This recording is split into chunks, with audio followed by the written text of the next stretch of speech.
Isang magandang araw po muli sa inyong lahat, mga minamahal kong mga kapatid sa Panginoon.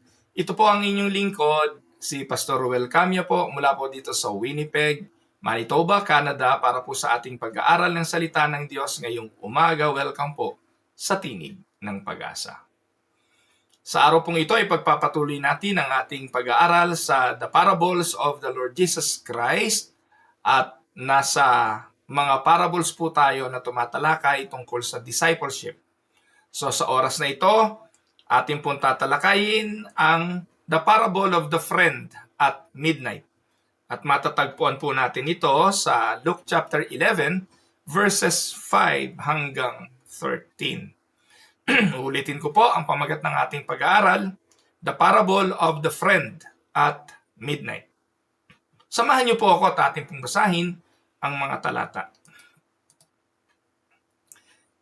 Then Jesus said to them, "Suppose you have a friend, and you go to him at midnight and say, 'Friend, lend me 3 loaves of bread. A friend of mine on a journey has come to me, and I have no food to offer him.'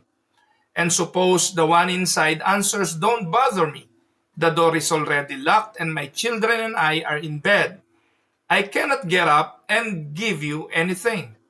I tell you, even though he will not get up and give you the bread because of friendship, yet because of your shameless audacity, he will surely get up and give you as much as you need. So I say to you, ask and it will be given to you, seek and you will find, knock and the door will be opened to you. For everyone who asks receives, and the one who seeks finds, and the one who knocks, the door will be opened. Which of you fathers, if your son asks for a fish, will give him a snake instead? Or if he asks for an egg, will give him a scorpion? If you then, though you are evil, know how to give good gifts to your children, how much more will your Father in heaven give the Holy Spirit to those who ask?" Pagpalain naman ng Panginoon ang pagkabasang ito ng kanyang mga banal na salita na sa araw na ito'y ating pagbubulayan. Again mga kapatid, ang mga pangungusap na ating binasa mula sa salita ng Diyos ay isang parable. Ano ang theme ng parable na ito? Ipinakikita sa mga talatang ating binasa ang katotohanan na God delights in persevering prayer rooted in faith. Hindi lang po ito tumatalakay sa persistence in prayer, kundi ang pagkukumpara ng Panginoon sa tao sa Kanya. Papaano ang tao ay tumutugon at papaano ang Diyos ay tumutugon sa mga kahilingan na atin pong natatanggap. Alam niyo po mga kapatid, bagamat the main message of this parable is about prayer, mahalagang makita natin ito sa kanyang main theme at sa kanyang konteksto. Naniniwala po tayo bilang mga mananampalataya, ikaw at ako, na ang prayer is one of the greatest privileges given to believers. Can we say amen to that? Ang pananalangin ang isa sa pinakamahalagang pribilehiyo na ibinibigay ng Diyos sa mananampalataya. Kasi po, hindi naman lahat ng tao ay may access sa Diyos sa prayer. When Jesus taught the Lord's Prayer to His disciples, binigyan niya ng malalim na emphasis ang kahalagahan ng pakikipagrelasyon. Kaya nga yung turong panalangin ng Panginoon sa Matthew chapter 6, at dito ay mababasa natin mamaya sa aklat din ni Luke chapter 11, ang sabi ng Panginoon, kayo'y mananalangin ng ganito. And He started with the word, "Our Father who art in heaven." So prayers start with an acknowledgement that you are talking to the one that you are in relationship with. You will call Him Father, signifying you have relationship with Him. Kaya privilege ito mga kapatid na ibinibigay ng Diyos sa mga mananampalataya. pribilehiyong ibinibigay sa mga anak ng Diyos. Ang pinakamalapit sa puso ng Diyos ay ang kanyang mga anak. Amen po ba doon mga kapatid? Ako po'y may 3 anak. Si Yenyen o si Ruel, yung pangalawa si Reb o si Ruben, at yung pangatlo ay si Ru. No? 3 ang anak ko, iba-iba boses niyan, pero kilala ko bilang ama. Pag ako po'y nakatalikod at may tumawag sa akin ng tay, alam ko po kung si Yenyen, kung si Reb o si Ru. Kasi mga anak ko sila. Palatandaan ito ng sinasabi sa Biblia na the sheep knows the voice of the shepherd. In the same manner, the shepherd knows the voice of his sheep. Amen po ba doon? Nakikilala ng pastol ang kanyang mga tupa at ang mga tupa kilala ang kanyang pastol. Tayo bilang mga magulang, alam po natin ang ating mga anak ay may kanya-kanyang pangangailangan. Wala po sigurong kwentang magulang yung nonchalant, yung magulang na walang pakialam sa nangyayari sa buhay ng kanyang mga anak. Minsan nga po tingin lang o galaw lang ng ating mga anak, nalalaman natin kung ano ang kanilang mga pangangailangan. Alam natin kung merong idudulog, alam natin kung natatakot, alam natin kung nahihiya. Iba't ibang emosyon ng ating mga anak ay nauunawaan natin kasi tayo ay kanilang magulang. Hindi po ba? So bilang mga magulang, kahit na nga po tayo masama at hindi perpekto, ang sabi ng Bible, tumutugon tayo sa pangangailangan ng ating mga anak. How much more ang ating Ama sa langit? So yung pananalangin po natin, hindi lang naman nakafocus doon sa mga bagay na ating gusto at ating hinihingi. Kasi ang sabi ng Biblia, alam ng Diyos ang kailangan natin Hindi pa man binubuksan ang ating mga labi. Tama po ba yun? Wala namang nalilingid sa all-knowing God. He is a sovereign Lord who knows and control and allows everything in according to His perfect plan and perfect will. Amen po ba? Kung hindi ganon ang inyong paniniwala sa Diyos na ito, mahinang klase yung Diyos na tinatawagan ninyo. Ang ating Diyos, batid niya ang lahat at alam niya maging magaganap sa future. Kaya dapat ang mga anak ng Diyos magkaroon na ng isang malalim na kapayapaan at pagtitiwala. Na alam naman ng Diyos ang magaganap at siya ang may kontrol, pumayapa tayo. Why then we should come to Him always in prayer? Hindi naman para humingiling lang. Hindi naman para humingi. Many believers, many Christians, and so-called born again struggle with prayers. Tama po ba? The question is why? Because many pray only when they are in trouble. And the idea of them praying is to beg and to ask and to get what they want, what they need, what they desire. Others pray once, and when they did not get what they want, they stop immediately from praying. They distant themselves from God kasi hindi nangyari ang kanilang mga kagustuhan. Marami tayong kilala, nagdadamdam pa sa Diyos, kinakalimutan pa ang Diyos dahil hindi nangyari yung gusto nila. Dito po sa Luke chapter 11, Jesus teaches His disciples. Take note, the focus of this parable is to His own disciples. And Jesus here is teaching them about prayer, just like in Matthew chapter 6. So just before this passage, Jesus had given them the Lord's Prayer in Luke chapter 11, verses 1 to 4. So yun yung the Lord's Prayer in the Gospel of Luke. Iba naman yung the Lord's Prayer in the Gospel of Matthew chapter 6. But it is the same prayer, or it was the same prayer. So pagkatapos po na ituruan niya ang mga alagad na manalangin, He tells them a parable. And this is the parable the story of the friend at midnight. And the friend at midnight teach an important truth. Anong itinuturo nito? Tinuturo at tinahamon ang mga alagad, no po, to always be persistent in praying. Because God welcomes persistent prayer from His children. Ito po ang ating pag-aaralan ngayon. So take note, this parable does not mean God is reluctant to answer prayers. Rather, Jesus here contrasts human unwillingness with God's generous heart. Ang parable na ito ay nagpapakita ng contrast ng unwillingness ng tao at yun namang generosity ng puso ng Diyos.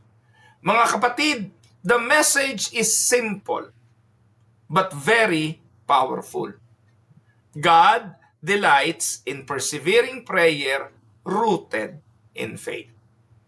Puntahan po natin ang mga talata at atin po itong isa-isahing talakayin.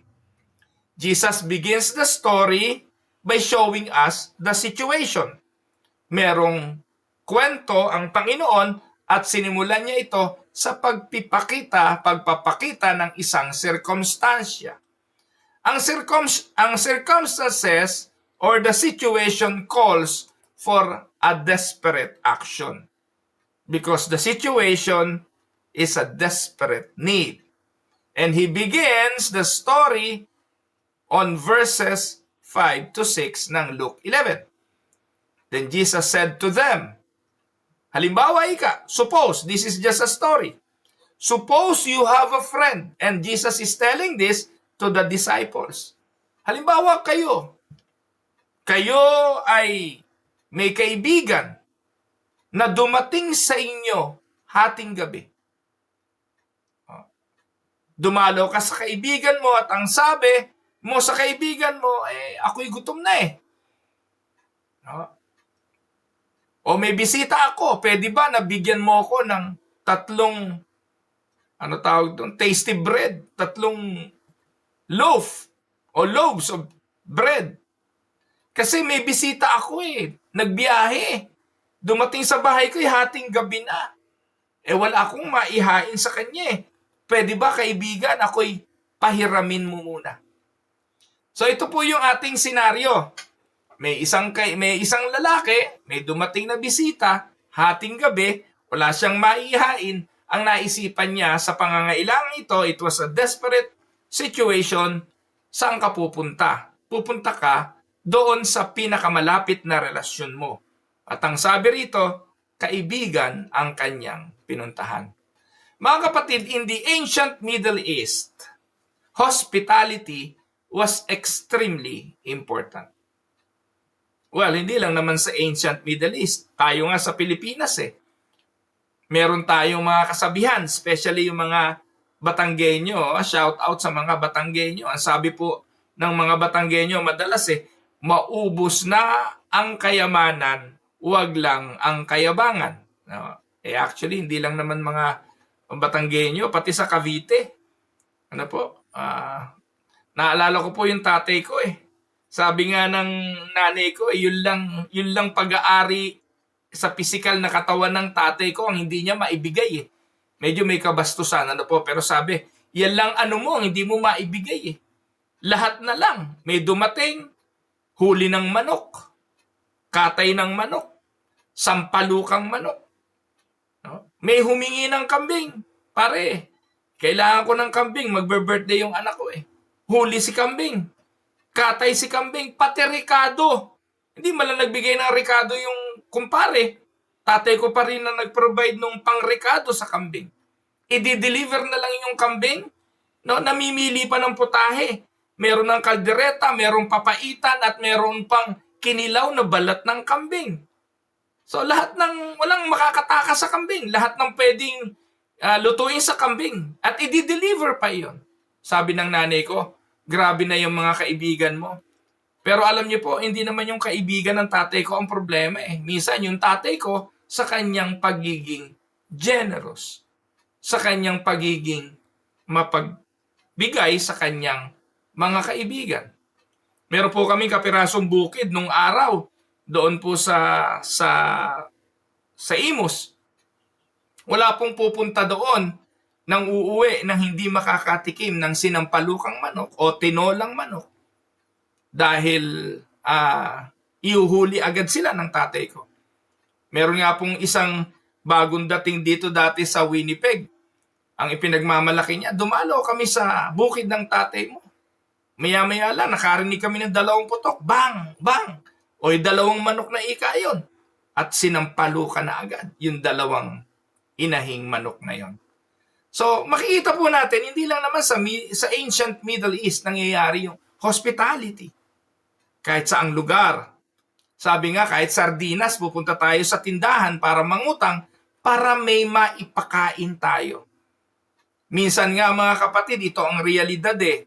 Pag may bisita tayo unang kakain ang bisita. Pag tayo'y magpapakain, doon lalabas yung ating mga babasaging plato. Yung mga nakatago sa aparador.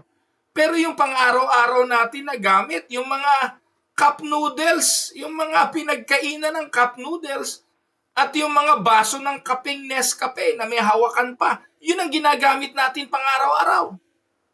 Pero pag may bisita, ibinibigay natin yung ating mga sariling kwarto at tayo'y natutulog sa sala. Ganon tayo ka-hospitable. Kaya po, hindi natin pwedeng i-deny yung kwentong ito na nakaka-relate tayo.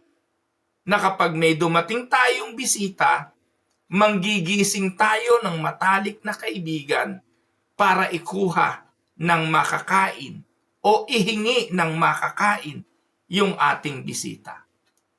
Ano po? Ang sabi nga po, if a traveler arrive at your house even at midnight, you were responsible to feed the visitor.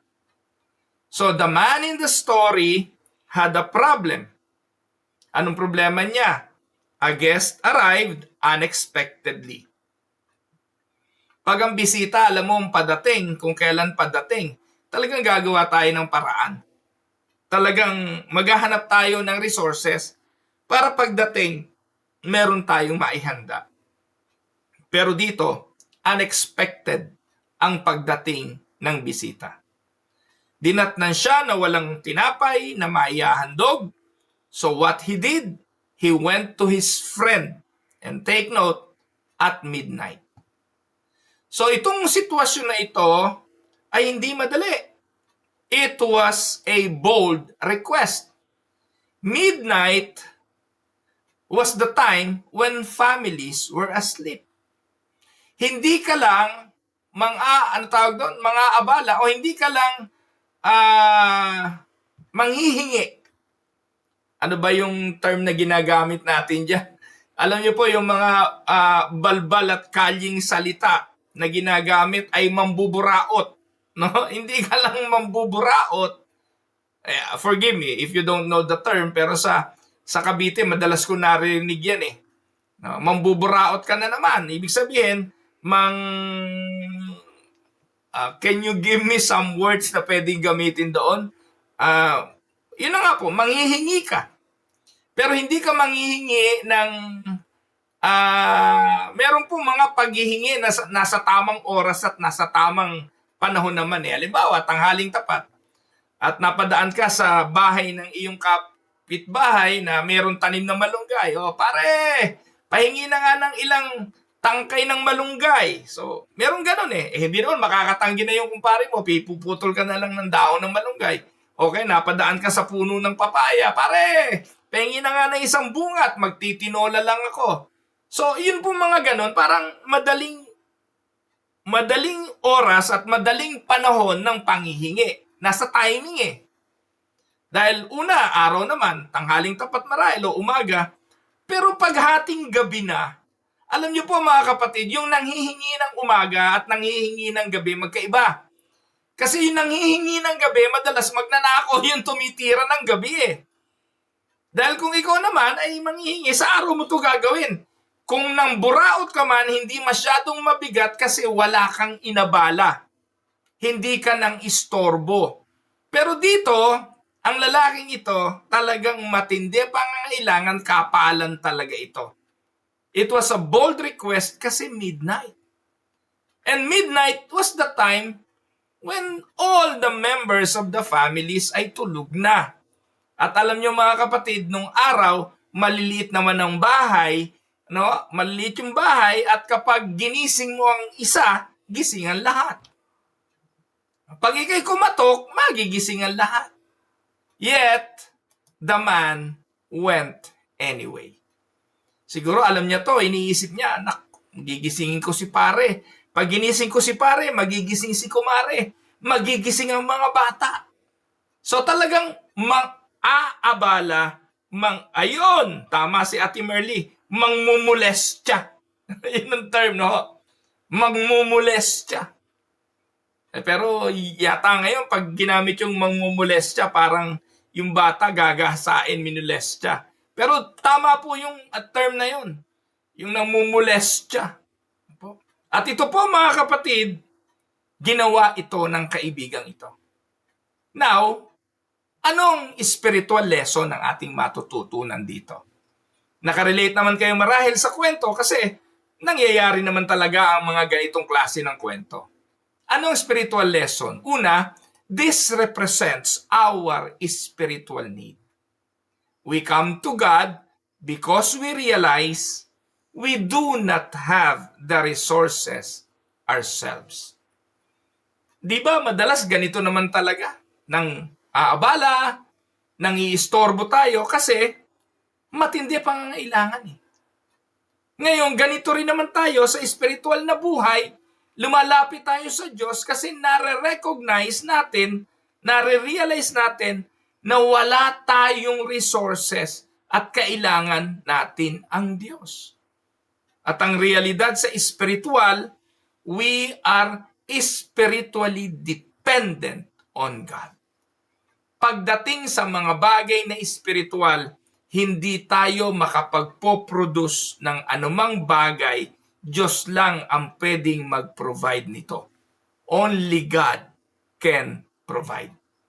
Kaya sa John chapter 15 verse 5, ano po ang sabi? Sabi ni Jesus, I am the vine, you are the branches. If you remain in me and I in you, you will bear much fruit. But apart from me, you can do nothing. Alam ng kaibigang ito na ang katugunan sa kanyang pangangailangan ay nasa kanyang kaibigan. Kaya kahit alam niya na 10 oras ng gabi, kahit alam niya na nakakahiya, kailangan niya itong gawin kasi wala siyang resources, wala siyang kakayahan na tugunan ang pangangailangan ng kanyang panauhin. Kaya mga kapatid, dito nagsisimula ang panalangin. Prayer begins with humble dependence. Ang panalangin ay nagsisimula saan? Sa pagpapakumbaba, sa pagtitiwalang may kapakumbabaan. At ito mga kapatid ay nagpapakita ng biblikal na pagtanaw sa Diyos, sa paniniwala na Diyos lang ang siyang makatutugon. Tumingin tayo sa Biblia ng ilang mga example nito. At ang nakita ko pong magandang example nito sa Bible ay walang iba kundi ang nanay ni Samuel. Ito po ay si Hannah. Si Hannah ay asawa ni Elkanah, na merong kabit naman tong si Elkanah na si Penina. May asawang isa pa. No, itong si Hannah ay laging tinutukso ni Penina kasi hindi siya magkaanak.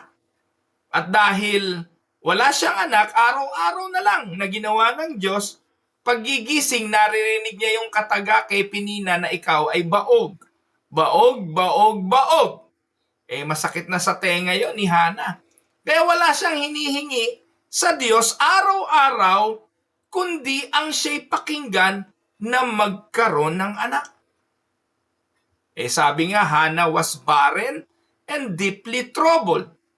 So what she did, she went to the temple and prayed with tears. Alam niya, wala namang pwedeng tumugon sa kanya kundi ang Diyos. Ang Diyos lang ang pwedeng bumuhay ng sanggol sa kanyang sinapupunan. Ang conception, kahit anong talik ang gawin ng mag-asawa, kung hindi kalooban ng Diyos, hindi ito mangyayari. Kagabi nakarinig po ako ng testimonya sa isang mag-asawang hindi magkaroon ng anak. Talagang they tried everything. Ginawa nila ang lahat. Pero dumating sila sa realization na talagang ang nagbibigay ng buhay ay walang iba kundi ang Diyos. At ang Diyos, hindi lahat ng mag-asawa ay biniyayaan niya na maging mga magulang. At ito si Hannah, iba ang case niya kasi nga, araw-araw siyang tinutuya eh. Araw-araw na tinutukso ng kabit ng kanyang asawa.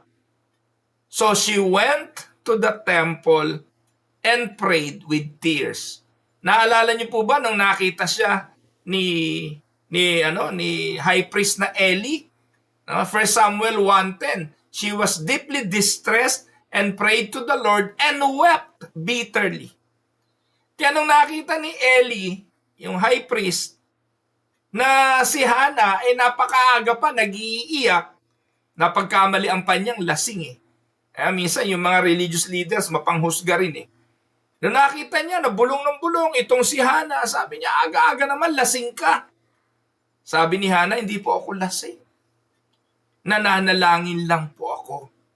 At marubdob na dalangin ang kanyang ginagawa, God heard her prayer. And God gave her a son. At yun nga po ay si Samuel. So Hannah's story reminds us God hears the prayers of a desperate heart. Yun po yung makikita natin dyan.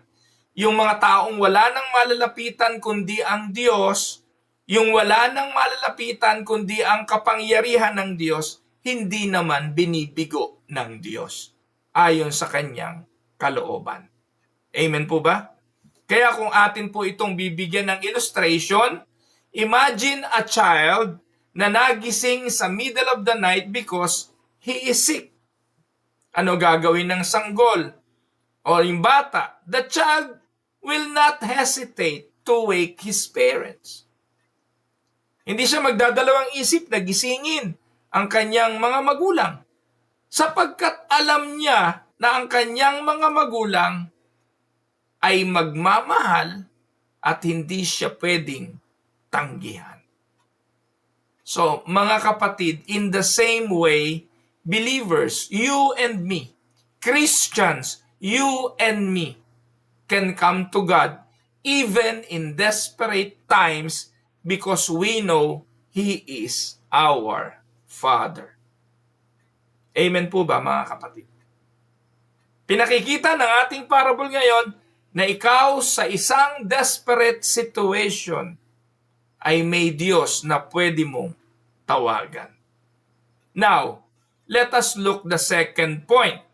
The persistence, bold, and continual prayer of this friend. Mababasa natin yan sa Luke 11:7-8. Ano sabi ng mga talata? And suppose the one inside answers. Di kumakatok siya doon sa kanyang kaibigan. Hating gabi. Ngayon yung nasa loob, hindi nagbukas ng pinto. At ang sabi ng kaibigang nasa loob, don't bother me. Storbo ka naman eh. Alam mo namang hating gabi na eh. Sarado na ang pinto, tulog na ang aking mga anak, hindi ako pwedeng tumayo para bigyan ka ng hinihingi mo. Nakita niyo po mga kapatid. At ito'y very common. Kasi nga po, nang mumulestya ka lang, nang buburaot ka lang, hindi ka pa pumili ng maganda-gandang timing. Hating gabi pa napili mo. Pero ito pong lalaking ito, kung hindi naman desperate yung pangangailangan, hindi naman siya Hindi naman siya mangiistorbo.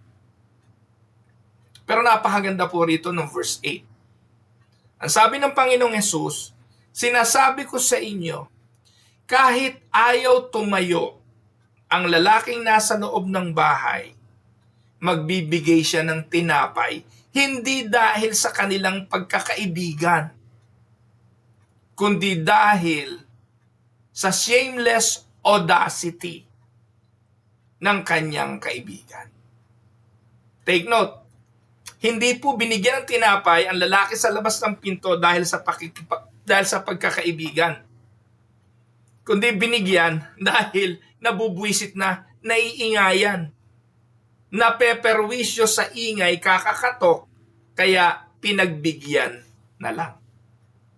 So the friend inside the house initially responds, "Do not bother me, the door is now shut."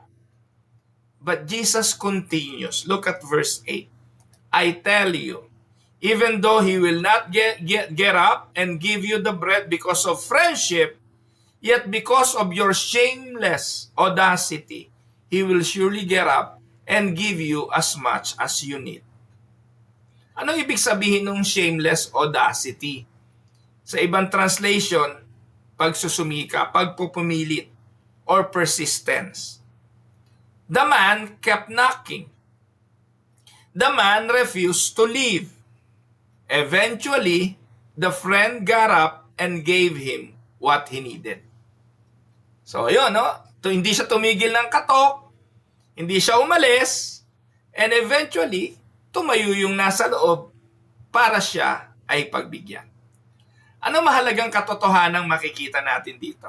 Take note, Jesus is not saying God is reluctant like the sleeping friend. Hindi po sinabi ng Panginoon dito na ang Panginoong Diyos ay katulad ng lalaking nasa loob ng bahay. Instead, Jesus is contrasting. Contrast po. At mamaya makikita naman natin ang paliwanag nito eh. Ang parable na ito ay pagpapakita ng contrast between a friend and God Himself. If a reluctant human, listen to this, reluctant kasi nung una sabi niya, hindi na kita magbibigyan, sarado na pinto. Hindi ko na pwedeng buksan kasi tulog na ang mga anak ko. Kung ang isang tao na may ganitong ugali, na tutugon lang kapag gusto niyang tumugon, at tutugon lang dahil gusto niyang umalis na yung namemerwisyo sa kanya, hindi ganun ang Diyos. Kaya sa pagtuturong ito sinasabi, how much more will God respond to His children kung yun ngang kaibigan na kaya lang nagbigay ay ayaw ng makulitan, how much more is the Father? How much more is our God? Ang biblical example, mga kapatid, na dapat i-consider natin si Elijah. 1 Kings 18. Elijah prayed for rain sa panahon ng matinding pagtuyot. So how many times do you think Elijah prayed to the Lord for rain to finally come? Kung hindi niyo po nabasa ito, 7 times. He prayed 7 times before the rain finally came. And each time na magpe-pray si Elijah sa Diyos, God will say to him, go again. Pero sa kabila nito, Elijah did not stop. He did not stop praying until God answered. And that is persevering prayer. Ang sikat na illustration na lagi nating naririnig, walang iba kundi si Thomas Alva Edison. Sabi, si Edison failed over 1,000 times before inventing the light bulb. When asked about his failures, he said, I have not failed, I just found 1,000 ways that don't work. So persistence eventually leads to results. Mga kapatid, sa pananalangin, perseverance shows faith in God's goodness. Yung lalaki na kumakatok sa ating parable ngayon, buong buo ang kanyang paniniwala na yung kanyang kaibigan, walang choice kung hindi bumangon kasi hindi siya titigil hanggat hindi ito tumatayo. Amen? So dito po papasok yung pagtitiwala ng lalaking ito sa kanilang pakikipagkaibigan. And he know the promise. Look at the promise of God in the Bible also. Jesus then gives one of the most encouraging promise in the Bible. And the promise is ask, seek, and knock. Verses 9 to 10 ng Luke 11. So I say to you, pagkatapos sasabihin niya na yung kaibigan sa loob ng bahay ay nagbigay ng tinapay hindi dahil sa pakikipagkaibigan. Kaya lang naman siya nagbigay dahil nakulitan na siya. Kaya dito binigyan ng emphasis ni Jesus, kayo din, huwag kayong magsawa sa Diyos na humingi. Ask, because you will be given. Seek, and you will find. Knock, and the door will be opened. For everyone asks, receives, the one who seeks, finds, and to the one who knocks, the door will be opened. Notice the progression. Anong ating makikita? Una, paghingi, paghanap, pagkatok. Tayo madalas dun sa paghingi, pag hindi na pagbigyan, tigil na. Pero this is progressive. Una, hihingi ka, and then hahanapin mo, ba't kaya hindi pa binibigay? At ang sasaliksikin mo, hindi lang yung sarili mo, motibo mo, yung hinihingi mo.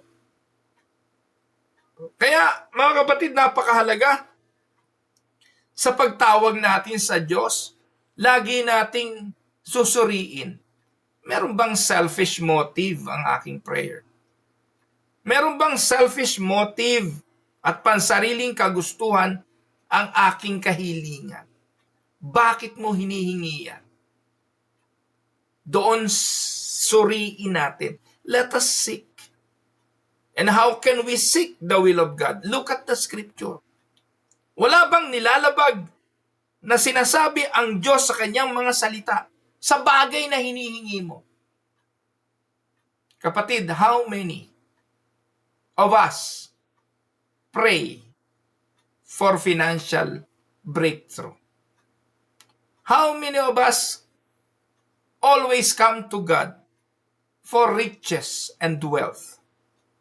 Maraming akong kilala, Kristiyano na eh. Gustong-gusto pang tumama sa loto eh. Lord, patamain mo lang ako. Naku, nakikipag-bargain pa.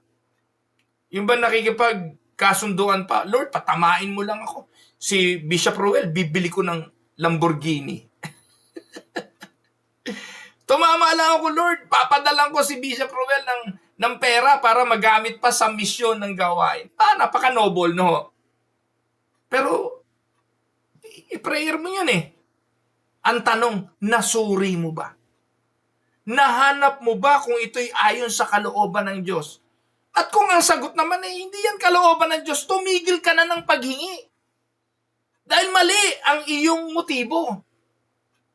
Pero mga kapatid, kung humiling ka sa Diyos at sa tingin mo, hindi naman labag sa kanyang kalooban, nahanap mo na ito'y hindi naman malayo sa puso ng Diyos, huwag kang tumigil sa pagkatok. Huwag kang tumigil sa paghingi. Ituloy mo hanggang sa pagkatok. And this progression describes increasing intensity in prayer. Take note, hindi naman palakasan ng boses yan. Hindi palakasan ng sigaw yan. Kung hindi yung pagnanasa na hindi tumigil dahil alam mo, hindi naman ito masama ayon sa sinasabi ng salita ng Diyos. Ask, bring your request to God. Seek, pursue God earnestly. And knock, continue until the door opens. Mga kapatid, napakaraming bagay sa buhay ko na pinangarap ko naman. Gusto kong mangyari at idinalangin ko sa Diyos. Pero bago nagkaroon ng katuparan, ubod ng tagal. Napakahabang panahon, hindi agad ibinagsak ng Diyos. Pero ngayon mga kapatid, sasabihin ko po sa inyo, naandun ako sa panahon na siguro nga tumatanda na natutunan ko ng magdasal. Ng Lord, gusto ko po ito, but not my will, but your will be done. So, the verbs in Greek indicate continuous action. Keep asking, keep seeking, and keep on knocking.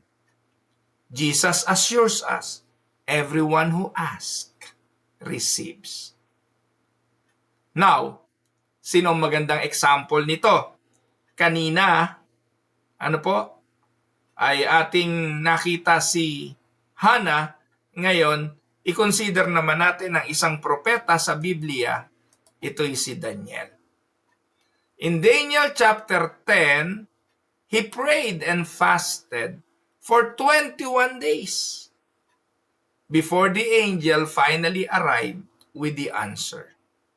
And the angel said, sabi ng anghel, Daniel 10:12, from the first day that you set your heart to understand, your words have been heard. Can you imagine that?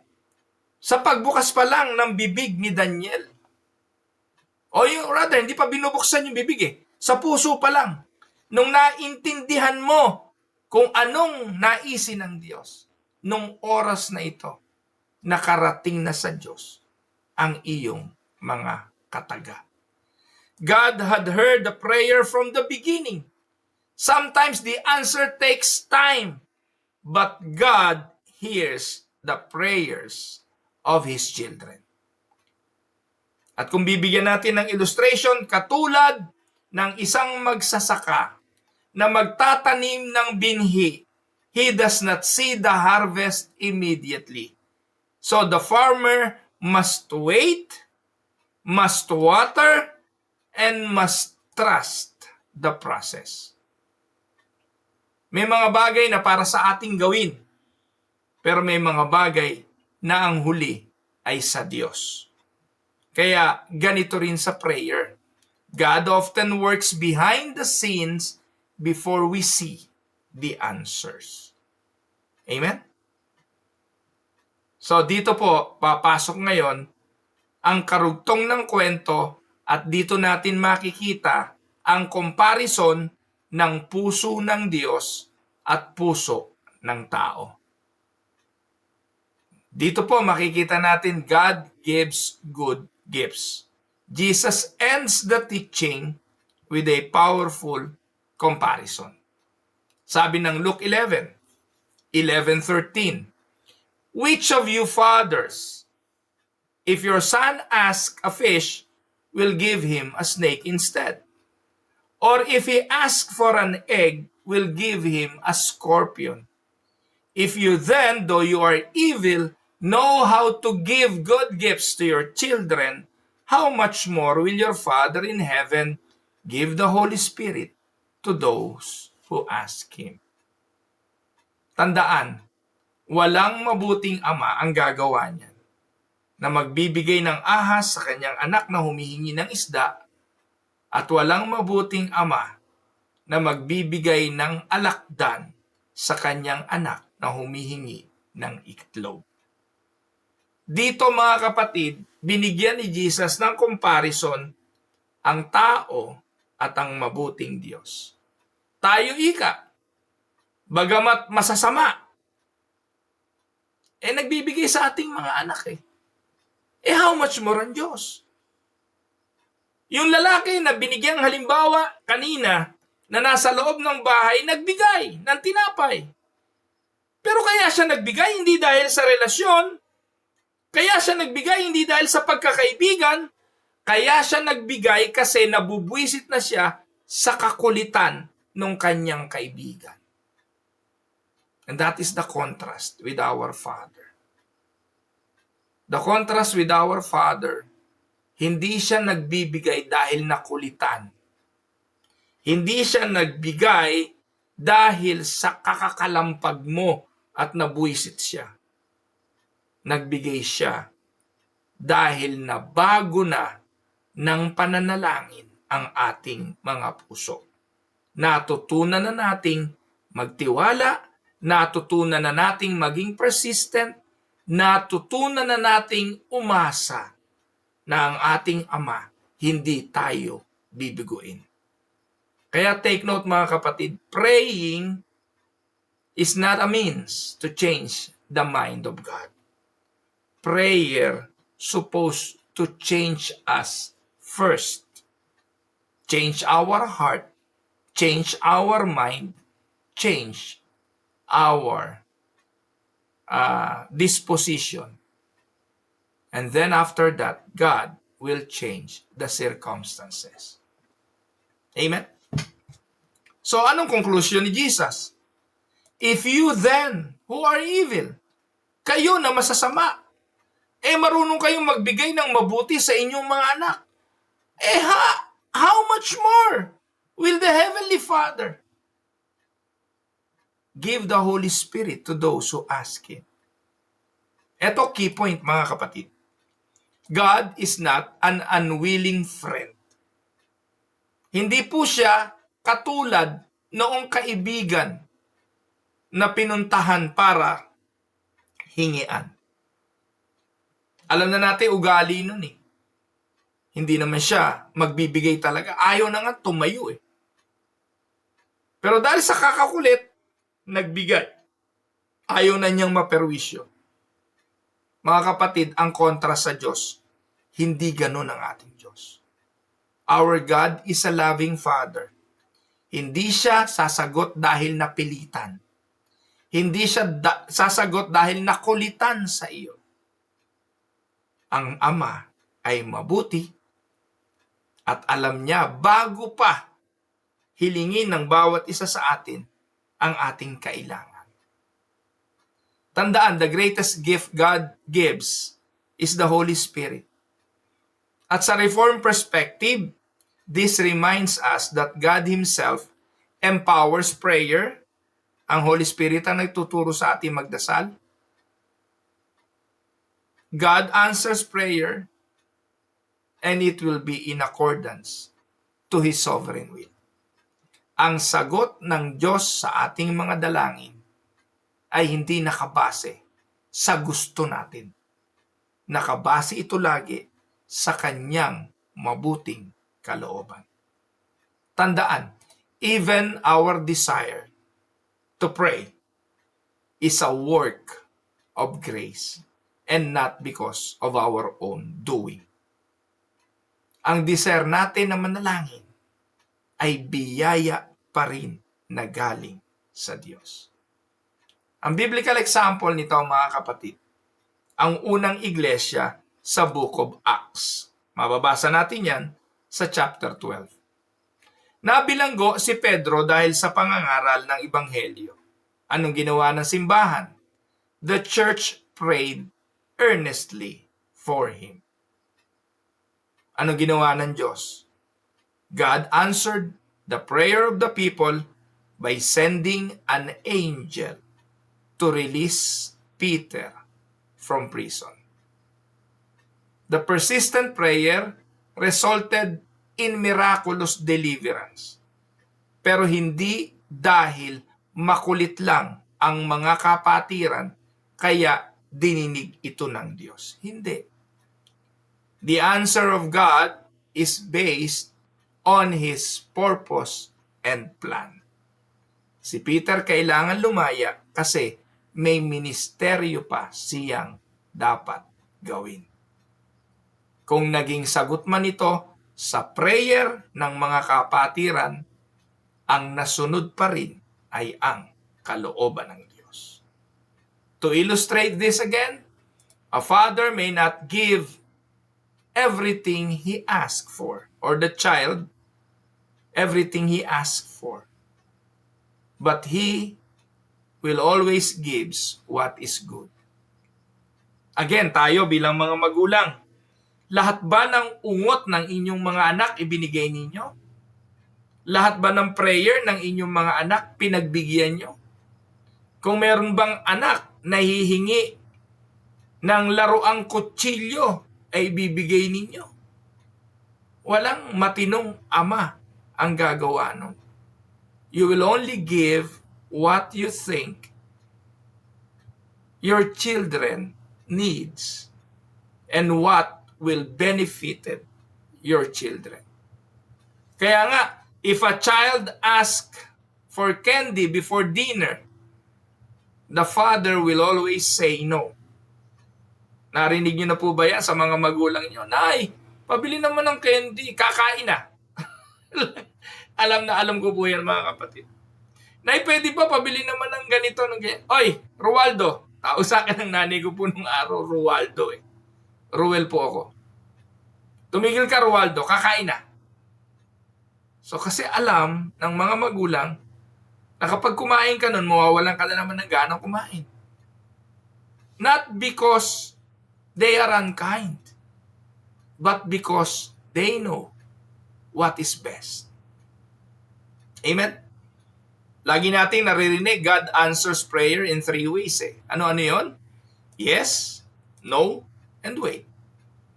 But every answer comes from His perfect wisdom. Amen? Now, let us go for the application, mga kapatid. The passage that we read challenges us, believers, children of God, to examine our prayer life. Because many believers struggle because they give up too quickly, pray without faith, and treat prayer as a last resort. Kaya si Jesus, He calls us to persistent, trusting prayer because prayer is not about changing God's mind. It's about aligning our hearts with God's will. Amen? Now, let us proceed to some reflection questions.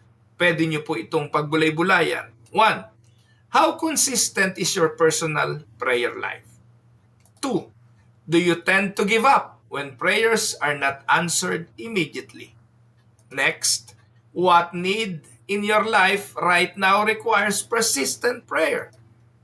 Do you truly believe God that He is a loving Father who delights in hearing your prayers? And last, how can you grow in faith and perseverance in prayer?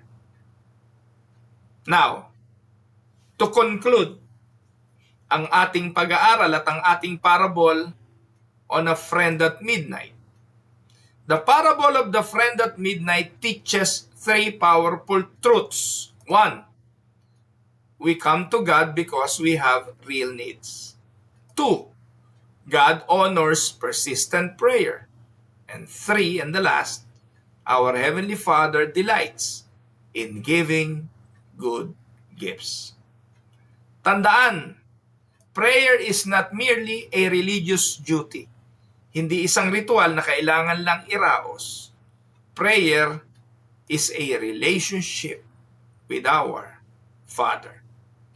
Because of Christ, we have access to God anytime, even at midnight.